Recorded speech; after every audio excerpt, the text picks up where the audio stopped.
My name is Harold James Whitman. I'm 72 years old, a retired high school math teacher from Wisconsin, and for as long as I can remember, my birthday was never something extravagant, just a quiet dinner with my wife Margaret. Sometimes a cake, sometimes a small gathering when my kids were young. But after Margaret passed away 8 years ago, birthdays became more of a reminder of time slipping by rather than a celebration.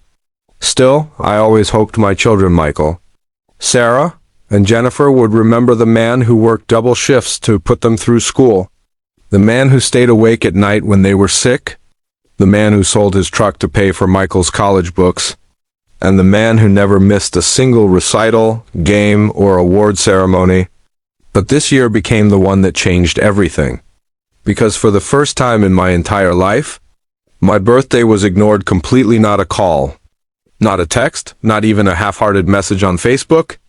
And when I woke up that morning, I sat on the edge of my bed staring at the sunlight creeping through the blinds, feeling an emptiness I didn't know still existed in me.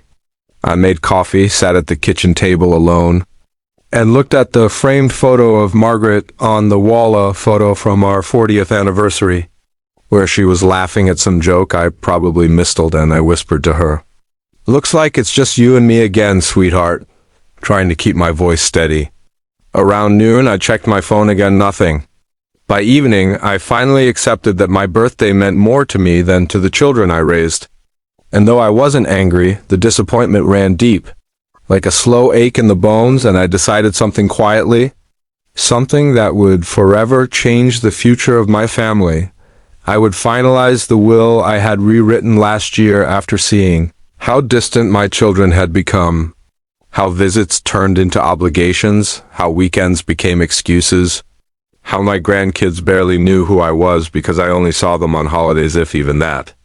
And so, 2 days after my forgotten birthday, I met with my attorney, Mr. Lawson, a straight-spoken man in his late 50s who handled Margaret's estate all those years ago, and I told him, "Let's proceed with the final signing.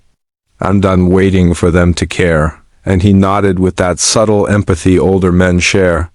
The thing no one knew, not my children, not my grandchildren, not even Margaret when she was alive, was that over the years, through teaching, side tutoring, wise investments, and my late brother's farmland that I later sold, I had built up a modest but significant estate, 2 properties, a retirement account worth more than my kids ever imagined, and a savings portfolio that could change the direction of someone's life. And in that will, I had chosen someone unexpected, someone my children barely noticed, for the majority of my estate, my late wife's niece, Ashley, a kind-hearted young woman who visited me every week, brought groceries when I had trouble walking, fixed my porch light without being asked, talked to me as if I still mattered, and reminded me that kindness doesn't require blood, just humanity.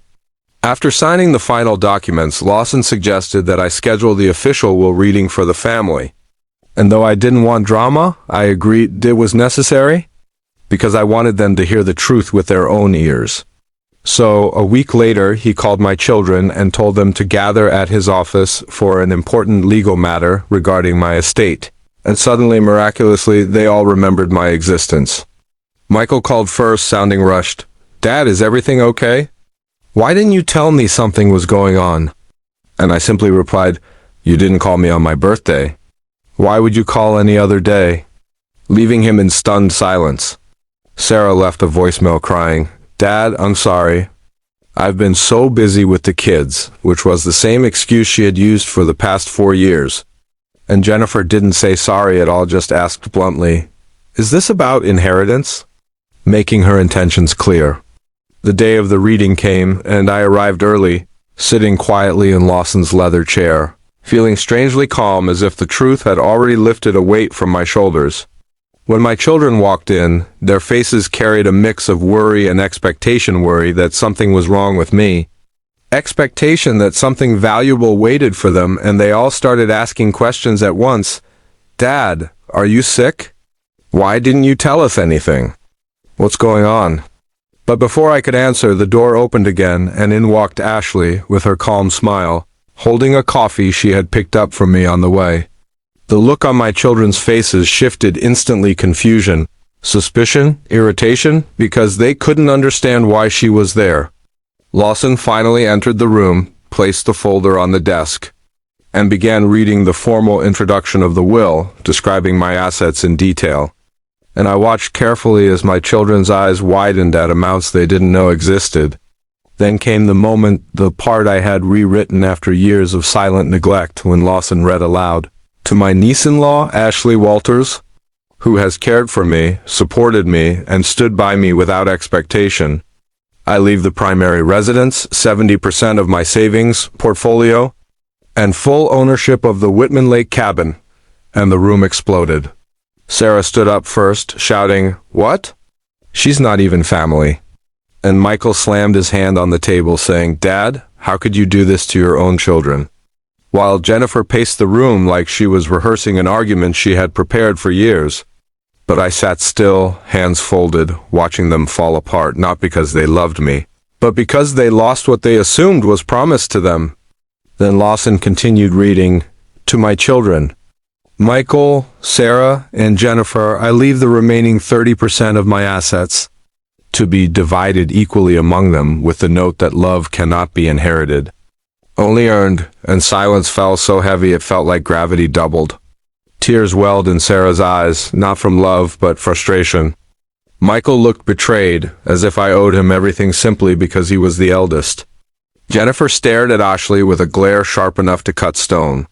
Finally, I stood up, leaning on my cane, and spoke with the strength of a man who had carried decades of disappointment, telling them, "I gave you my time, my life, my sacrifices, everything a father could give, yet not one of you could give me 5 minutes on my birthday. Ashley was here every week, not because she wanted anything, but because she cared. You ignored me for years and only remembered me when Lawson called. I may be old, but I'm not blind, and I refuse to reward neglect." And the room grew still. Michael tried to apologize. Sarah sobbed. Jennifer accused Ashley of manipulating me, but I stopped them all with one sentence that came from the deepest part of me. "You remembered my will, not my birthday, and that tells me everything I needed to know." And their faces broke because the truth had finally landed. After the meeting, they left without hugging me, without looking me in the eye, without saying they loved me, because maybe they didn't know how, but Ashley stayed behind. Helped me put on my coat, drove me home, and made sure I ate dinner that night. And for the first time in a long while, I didn't feel forgotten. And as I sat at my kitchen table later, looking at Margaret's photograph, I whispered, "I think you'd be proud, because I finally chose peace over obligation, love over blood, and truth over pretense." And though my family ignored my birthday, the will reading changed their smiles to tears, and in the end, it showed everyone exactly who cared and who never truly did.